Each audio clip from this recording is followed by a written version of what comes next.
طٰہٰ، اے محمد صلی اللہ علیہ وآلہ وسلم، ہم نے تم پر قرآن اس لیے نازل نہیں کیا کہ تم مشقت میں پڑ جاؤ، بلکہ اس شخص کو نصیحت دینے کے لیے نازل کیا ہے جو خوف رکھتا ہے۔ یہ اس ذات کا اتارا ہوا ہے جس نے زمین اور اونچے اونچے آسمان بنائے، یعنی خدائے رحمان جس نے عرش پر قرار پکڑا۔ جو کچھ آسمانوں میں ہے اور جو کچھ زمین میں ہے اور جو کچھ ان دونوں کے بیچ میں ہے اور جو کچھ زمین کی مٹی کے نیچے ہے، سب اسی کا ہے۔ اور اگر تم پکار کر بات کہو تو وہ تو چھپے بھید اور نہایت پوشیدہ بات تک کو جانتا ہے۔ وہ معبود برحق ہے کہ اس کے سوا کوئی معبود نہیں ہے، اس کے سب نام اچھے ہیں۔ اور کیا تمہیں موسیٰ کے حال کی خبر ملی ہے؟ جب انہوں نے آگ دیکھی تو اپنے گھر کے لوگوں سے کہا کہ تم یہاں ٹھہرو، میں نے آگ دیکھی ہے، میں وہاں جاتا ہوں، شاید اس میں سے میں تمہارے پاس انگاری لاؤں یا آگ کے مقام کا رستہ معلوم کر سکوں۔ جب وہاں پہنچے تو آواز آئی کہ موسیٰ، میں تو تمہارا پروردگار ہوں، تو اپنی جوتیاں اتار دو، تم یہاں پاک میدان یعنی طوا میں ہو، اور میں نے تم کو انتخاب کر لیا ہے، تو جو حکم دیا جائے اسے سنو۔ بے شک میں ہی اللہ ہوں، میرے سوا کوئی معبود نہیں، تو میری عبادت کیا کرو اور میری یاد کے لیے نماز پڑھا کرو۔ قیامت یقیناً آنے والی ہے، میں چاہتا ہوں کہ اس کے وقت کو پوشیدہ رکھوں تاکہ ہر شخص جو کوشش کرے اس کا بدلہ پائے۔ تو جو شخص اس پر ایمان نہیں رکھتا اور اپنی خواہش کے پیچھے چلتا ہے، کہیں تم کو اس کے یقین سے روک نہ دے تو اس صورت میں تم ہلاک ہو جاؤ۔ اور موسیٰ، یہ تمہارے داہنے ہاتھ میں کیا ہے؟ انہوں نے کہا، یہ میری لاٹھی ہے، اس پر میں سہارا لگاتا ہوں اور اس سے اپنی بکریوں کے لیے پتے جھاڑتا ہوں، اور اس میں میرے اور بھی کئی فائدے ہیں۔ فرمایا کہ موسیٰ اسے ڈال دو، تو انہوں نے اس کو ڈال دیا اور وہ ناگہاں سانپ بن کر دوڑنے لگا۔ اللہ نے فرمایا کہ اسے پکڑ لو اور ڈرنا مت، ہم اس کو ابھی اس کی پہلی حالت پر لوٹا دیں گے۔ اور اپنا ہاتھ اپنی بغل سے لگا لو، وہ کسی عیب و بیماری کے بغیر سفید چمکتا دمکتا نکلے گا، یہ دوسری نشانی ہے تاکہ ہم تمہیں اپنے نشانات عظیم دکھائیں۔ تم فرعون کے پاس جاؤ کہ وہ سرکش ہو رہا ہے۔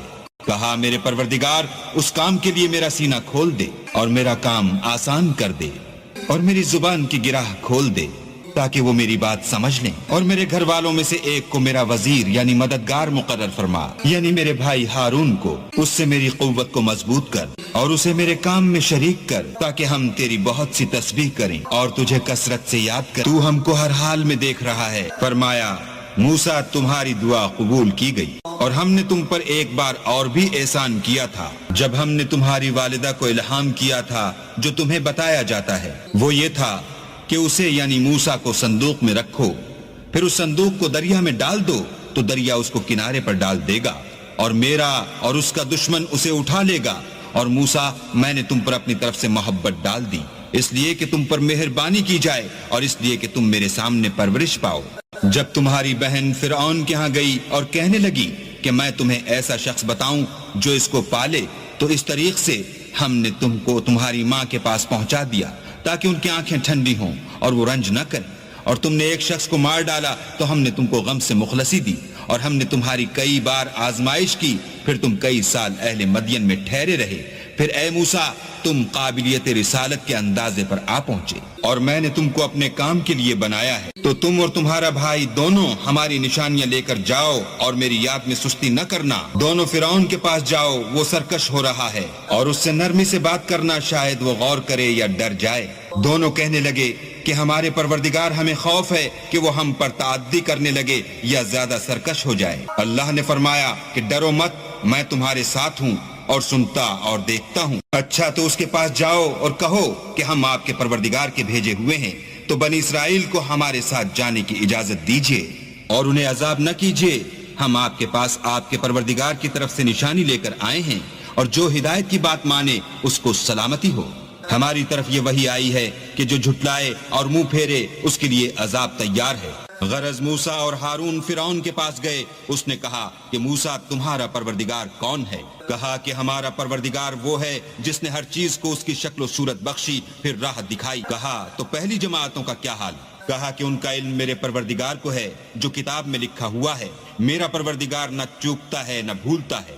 وہ وہی تو ہے جس نے تم لوگوں کے لیے زمین کو فرش بنایا اور اس میں تمہارے لیے رستے جاری کیے، اور آسمان سے پانی برسایا، پھر اس سے انواع اقسام کی مختلف رویدگیاں پیدا کی کہ خود بھی کھاؤ اور اپنے چار پایوں کو بھی چراؤ۔ بے شک ان باتوں میں عقل والوں کے لیے بہت سی نشانیاں ہیں۔ اسی زمین سے ہم نے تم کو پیدا کیا اور اسی میں تمہیں لوٹائیں گے اور اسی سے دوسری دفعہ نکالیں گے. اور ہم نے فرعون کو اپنی سب نشانیاں دکھائیں مگر وہ تکذیب اور انکار ہی کرتا رہا. کہنے لگا کہ موسیٰ کیا تم ہمارے پاس اس لیے آئے ہو کہ اپنے جادو کے زور سے ہمیں ہمارے ملک سے نکال دو؟ تو ہم بھی تمہارے مقابل ایسا ہی جادو لائیں گے. تو ہمارے اور اپنے درمیان ایک وقت مقرر کر لو کہ نہ تو ہم اس کے خلاف کریں اور نہ تم, اور یہ مقابلہ ایک ہموار میدان میں ہوگا. موسیٰ نے کہا کہ آپ کے لیے یوم زینت کا وعدہ ہے اور یہ کہ لوگ اس دن چاشت کے وقت اکٹھے ہو جائیں. تو فرعون لوٹ گیا اور اپنے سامان جمع کر کے پھر آیا. موسیٰ نے ان جادوگروں سے کہا کہ ہائے تمہاری کم بختی, اللہ پر جھوٹ افطرا نہ کرو کہ وہ تمہیں عذاب سے پناہ کر دے, اور جس نے افطرا کیا وہ نامراد رہا. تو وہ باہم اپنے معاملے میں جھگڑنے اور چپکے چپکے سرگوشی کرنے لگے. کہنے لگے یہ دونوں جادوگر ہیں,